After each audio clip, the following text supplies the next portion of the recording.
Jamais nos deux départements, auxquels s'est ajouté l'Isère, n'avaient vécu autant de catastrophes naturelles en si peu de temps. L'appui aux agriculteurs, arboriculteurs, victimes des abandons de chutes de neige lourdes est nécessaire et nous y sommes favorables. L'appui aux collectivités qui ont subi de gros dégâts avec des milliers d'arbres tombés sur le bâti est la bienvenue et l'aide au patrimoine arboré tout autant, nous y sommes également favorables. Je veux ici saluer, comme il se doit, la réactivité des départements et des communes pour dégager les routes permettant l'intervention des services de secours et d'Enedis.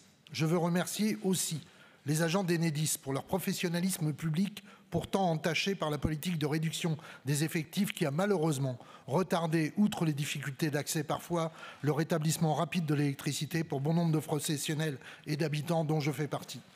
Je voudrais dire quelques mots, bien évidemment, sur le séisme qui a touché la région du Teil et de Montélimar. Je dis bien la région, au-delà du Teil, qui, à juste titre, a focalisé l'attention et la solidarité.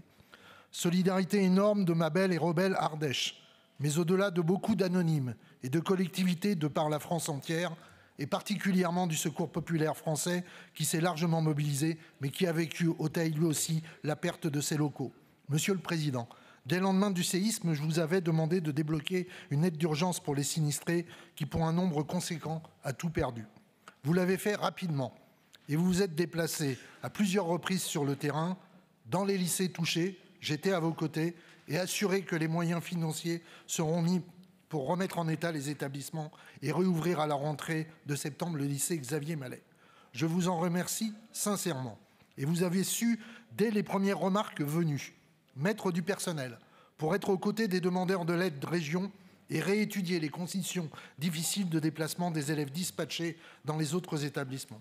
Je profite de cette intervention pour vous dire à quel point, avec mes collègues élus du territoire, nous sommes en colère de voir que plus d'un mois après, beaucoup de communes ne sont toujours pas classées par l'État, avec les répercussions que cela entraîne, et que le motif évoqué est le manque de personnel expert auprès de la dite commission.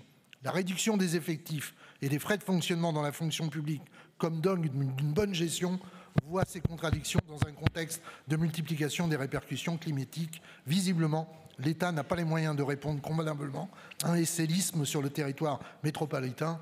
Le comble, c'est que le secrétaire d'État en charge de la fonction publique, j'en ai juste pour 2 secondes, n'est autre que le député de l'Ardèche, Olivier Dussopt. Permettez-moi de conclure pour dire également que les compagnies d'assurance ne jouent pas aujourd'hui le jeu et profitent du désarroi des populations pour fuir leurs responsabilités. Bien évidemment, nous voterons totalement la délibération. Merci, Monsieur Jacquard.